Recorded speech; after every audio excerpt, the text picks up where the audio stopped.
এই প্লেনটি আকাশে ওড়ার সময় হঠাৎ করে সামনের গ্লাস ভেঙে প্লেনের ভেতর বাতাস ঢুকতে শুরু করে। এই পাইলট 119 জন যাত্রী নিয়ে চীন থেকে তিব্বতে যাত্রা শুরু করেছিল। তবে কিছুক্ষণ প্লেনটি আকাশে ওড়ার পরেই ইঞ্জিনে সমস্যা দেখা দেয়। চোখের পলকেই প্লেনের সামনের কাচ ভেঙে টুকরো টুকরো হয়ে যায়। এতগুলো মানুষের জীবন মুহূর্তের মধ্যে ঝুঁকির মধ্যে পড়ে যায়। মনে হয় এই যেন সবাই মারা গেল, তারা কি বেঁচে ফিরতে পারবে?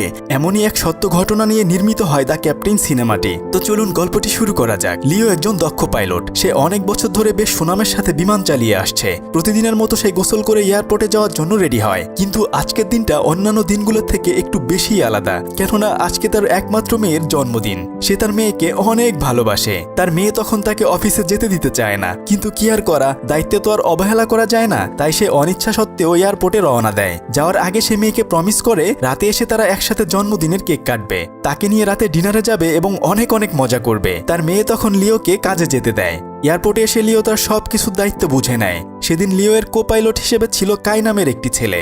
কাই কয়েকদিন আগেই এখানে জয়েন করেছে। কাইও লিওর মতো অনেক বেশি কাজের প্রতি যত্নশীল। লিও এয়ারপোর্টে গিয়ে প্রথমেই কাইয়ের সাথে কথা বলে। এরপর সে তাদের থার্ড পাইলট ওয়াং এর সাথে কথা বলে জেনে নেয় সবকিছু ঠিকঠাক আছে কিনা। বিমানটি আকাশে ওড়ার আগে সবার সাথে একটা মিটিং হয়। সেখানে পাইলট, কেবিন ক্রু এবং অন্যান্য সহকর্মীরা উপস্থিত ছিল। তখন আবহাওয়ার কি অবস্থা রয়েছে এগুলো তারা জেনে নেয়। এয়ার ট্রাফিক কন্ট্রোলের সাথে সব কানেকশন ঠিকঠাক রয়েছে কিনা এসব কিছুও জেনে নেয়। এদিকে বিমানের কেবিন ক্রুরা বিমানের ভিতর অক্সিজেন, খাবার পানি এবং লাইট সবকিছু ঠিকঠাক আছে কিনা চেক করে নেয়। সবকিছু পরীক্ষা করা শেষে তারা যাত্রীদের বিমানে ওঠার অনুমতি দেয়। যাত্রীরা এক এক করে সবাই বিমানে উঠে নিজের সিটে গিয়ে বসে পড়ে। কেবিন ক্রুরা সবাইকে সিট খুঁজে পেতে সাহায্য করে। সবার টিকিট ঠিকঠাক রয়েছে কিনা সব কিছু তারা চেক করে নেয়। এরপর বিমানটি 119 জন যাত্রী এবং 9 জন ক্রু নিয়ে টেক অফ করে। ধীরে ধীরে এটি অনেক উপরে উঠে যায়।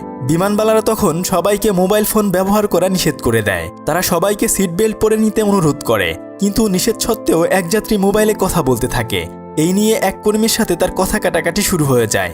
তখন তাদের মধ্যে থেকে একজন সিনিয়র কর্মী এগিয়ে এসে তাদের পরিস্থিতি স্বাভাবিক করে নেয়। প্লেনটি খুব ভালোভাবে যাত্রা শুরু করে। যাত্রীরা সবাই তাদের ভ্রমণ উপভোগ করছিল, কিন্তু কেউ জানতো না কিছুক্ষণ পরে তাদের জন্য কি অপেক্ষা করছে। উঠতে উঠতে হঠাৎ প্লেনটি দুলতে শুরু করে। যাত্রীরা তখন একটু ভয় পেয়ে যায়। লিও তখন চিন্তিত হয়ে যায়, কিন্তু সে তো জানে আবহাওয়া ভালোই রয়েছে, তাহলে এমন কেন হচ্ছে। তাই সে কন্ট্রোল রুমের সাথে যোগাযোগ করার চেষ্টা করে। কন্ট্রোল রুম থেকে জানায় হঠাৎ আবহাওয়া একটু খারাপ হয়ে গেছে।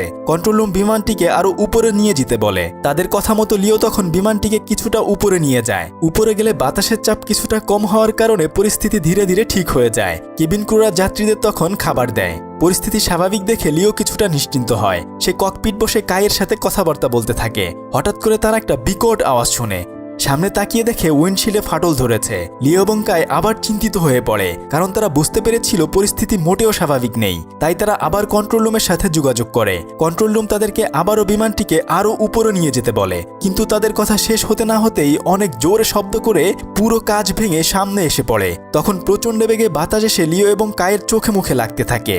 বাতাসের বেগ সহ্য করতে না পেরে কাইয়ের শরীরের অর্ধেকটা বিমানের বাইরে চলে যায়। লিও তার সমস্ত শক্তি দিয়ে কাইকে ধরে রাখে, যাতে সে নিচে না পড়ে যায়। তখন কাইয়ের জীবন মরণ যুদ্ধ চলছিল। লিওর কাছ থেকে যদি কোনোভাবে তার হাতটা ছেড়ে দেয় তাহলে নিশ্চিত সে মারা যাবে। এদিকে বিমানের কাঁচগুলো ভেঙে টুকরো টুকরো হয়ে তাদের দিকে ছুটে আসছিল। কাচের আঘাতে প্লেনের ডান দিকের ইঞ্জিনে আগুন ধরে যায়। যাত্রীরা তখন বুঝতে পারে খারাপ কিছু একটা ঘটেছে তাদের সাথে। এদিকে লিও প্রাণপণে কাইকে ধরে আছে যেন সে ছিটকে না পড়ে যায়। তখন প্লেনটি একটি পাহাড়ের উপর দিয়ে যাচ্ছিল। প্লেনটি যদি একটু এদিক সেদিক যায় তাহলে নিশ্চিত পাহাড়ের সাথে ধাক্কা লাগবে। তাই লিও প্লেনটিকে হঠাৎ ডানে ঘুরিয়ে নেয়। তখন ভিতরে থাকা সব যাত্রীরা এক পাশে চলে আসে। উপরে থাকা লাগেজগুলো তখন এক একজনের মাথার উপর পড়তে শুরু করে। ককপিটের দরজা যেহেতু সবসময় বন্ধ থাকে, তাই ভিতরে থাকা যাত্রী এবং ক্রুরা কেউ জানতো না বাইরে কি হচ্ছে। ওয়াং তখন লিওর সাথে যোগাযোগ করার চেষ্টা করলে ব্যর্থ হয়। তখন সে বুঝতে পারে বাইরের পরিস্থিতি হয়তো অনেক খারাপ। বিমানে থাকা 119 জন যাত্রী এবং 9 জন ক্রু সবার জীবন তখন লিওর হাতে রয়েছে। এদিকে বিমানের যাত্রীদের মাঝেও আতঙ্ক পুরোপুরি ছড়িয়ে যায়। তারা তাদের সিট বেল্ট ভালো করে বেঁধে নেয়, কিন্তু বিমানটি তখন একটু একটু করে লিওর কন্ট্রোলের বাইরে চলে যাচ্ছিল। লিও বিমানের কন্ট্রোল ফিরে পেতে আপ্রাণ চেষ্টা করতে থাকে। সে আবার হঠাৎ বিমানটিকে টান দেয়। এতে করে কাই ভিতরে চলে আসে। যদিও লিও ইচ্ছে করেই কাইকে ভিতরে আনার চেষ্টা করছিল।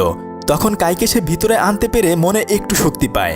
এদিকে লিওর এমন আচমকা টানের জন্য ককপিটের দরজা পুরোপুরি খুলে যায়। প্রচণ্ড বাতাসে ভিতরে সবকিছু এলোমেলো হয়ে যেতে শুরু করে। অক্সিজেনের মাছগুলো তখন যাত্রীদের সামনে নেমে আসে। তারা অনেক কষ্টে অক্সিজেন মাস্ক পরে নেয়। বিমানবালারা বাচ্চা এবং বৃদ্ধদের অক্সিজেন মাস্ক পরে নিতে সাহায্য করে। তারা বারবার যাত্রীদের সতর্ক করে যাতে তারা বেশি আতঙ্কিত না হয়, কিন্তু যাত্রীরা তাদের কথা শুনছিল না, কারণ তারা বুঝে গিয়েছিল তারা নিশ্চিত মারা যাবে। এদিকে লিওয়ের অবস্থা খুবই খারাপ হতে থাকে। প্রচণ্ড ঠান্ডায় সে প্রায় জমে যাচ্ছিল। তার কাছে কোনো অক্সিজেন মাস্ক না থাকার কারণে সে নিঃশ্বাস নিতে পারছিল না। সে প্রায় অজ্ঞান হয়ে পড়ে যাচ্ছিল। তখনই থার্ড পাইলট ম্যান ওয়াং অনেক কষ্টে ককপিটে চলে আসে। ওয়াং লিওকে অক্সিজেন মাস্ক পরিয়ে দেয়। তারা বিমানটিকে তখন একটু একটু করে নিচে নামাতে থাকে। এদিকে তারা হঠাৎ কন্ট্রোল রুমের সাথে কিছুক্ষণের জন্য যোগাযোগ করতে সক্ষম হয়। কন্ট্রোল রুম বিমানের পরিস্থিতি জানতে পেরে আশেপাশে সব ফ্লাইট ক্যান্সেল করে দেয়। সব রানওয়ে খালি করে দেয় যাতে তারা সেখানে ইমার্জেন্সি ল্যান্ডিং করতে পারে। কন্ট্রোল রুম থেকে 3টি ফাইটার জেট পাঠানো হয়। এদিকে ফায়ার সার্ভিস, পুলিশ সবাই রেডি হয়ে থাকে যে কোনো খারাপ পরিস্থিতি মোকাবেলা করার জন্য। ফ্লাইট ক্যান্সেল হওয়ায় ধীরে ধীরে প্লেনটির ঘটনা সবাই জেনে যায়। প্লেনে থাকা যাত্রীদের আত্মীয় স্বজনরা এয়ারপোর্টে এসে কান্নাকাটি শুরু করে দেয়। অন্যদিকে লিওর স্ত্রী তার মেয়ের জন্মদিনের জন্য খাবার রেডি করতে থাকে। তার কাছেও তখন খবরটি পৌঁছে যায়। সে তার স্বামীর জন্য চিন্তিত হয়ে পড়ে। যদিও সে জানতো তার স্বামী একজন দক্ষ পাইলট, তাই লিও এর উপর তার কিছুটা ভরসা ছিল। সে বিচলিত না হয়ে তার মেয়েকে সান্ত্বনা দেয়। এদিকে বিমানটিকে তখন ল্যান্ড করতে হলে তাদের গতিবেগের চেয়ে বেশি বেগে নিচে নেমে আসতে হবে, কিন্তু পাইলটের কাছে তখন পর্যাপ্ত পরিমাণ অক্সিজেন ছিল না।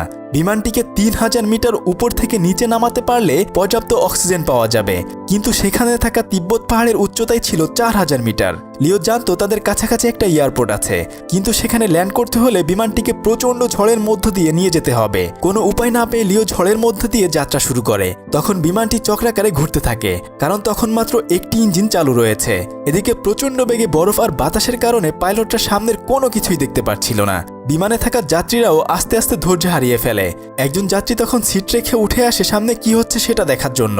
সে তখন রাগের ট্রলি দিয়ে এক এয়ার হোস্টেসকে ধাক্কা দিয়ে ফেলে দেয়। তখন অন্য এয়ার হোস্টেসরা তাকে শান্ত করার চেষ্টা করে এবং তাদেরকে বোঝাতে থাকে এই পরিস্থিতিকে সবার মাথা ঠান্ডা রাখতে হবে, তাদের সবাইকে পাইলটের উপর ভরসা রাখতে হবে। ককপিটের ভিতর ওয়াং লিওকে উষ্ণ রাখার চেষ্টা করে যাচ্ছে, কিন্তু লিও প্লেনের ভিতর বেহুশ হয়ে যেতে শুরু করে। লিও তখন দেখতে পাচ্ছে সে তার মেয়ের সাথে কেক কাটছে। এদিকে ওয়াং আপ্রাণ চেষ্টা করে যাচ্ছে লিওকে জাগিয়ে রাখার জন্য। লিও তখন বিমানটিকে কালো মেঘের মধ্য দিয়ে নিয়ে যেতে শুরু করে। কন্ট্রোল রুম রাডারে তখন বিমানটির অবস্থান দেখতে পাচ্ছিল। নিচে থাকা সবাই তাদের জন্য দোয়া করতে থাকে, কিন্তু কিছুক্ষণের মধ্যে বিমানটি রাডার থেকে অদৃশ্য হয়ে যায়। তখন নিচে থাকা সবাই বুঝে যায় প্লেনটি ক্র্যাশ করেছে, কিন্তু সৃষ্টিকর্তার ইচ্ছায় তখনও প্লেনটি চলছিল। লিও তখন চালাকি করে প্লেনটিকে আরো উপরে নিয়ে যায়। তখন প্লেনটি অনেক জোরে কাঁপতে থাকে। প্লেনের অবস্থা আরো খারাপ হতে থাকে। লিওর মাথায় তখন প্লেনে থাকা 119 জন যাত্রীর কথাই ঘুরছিল, যে করেই হোক না কেন এদেরকে বাঁচাতে হবে।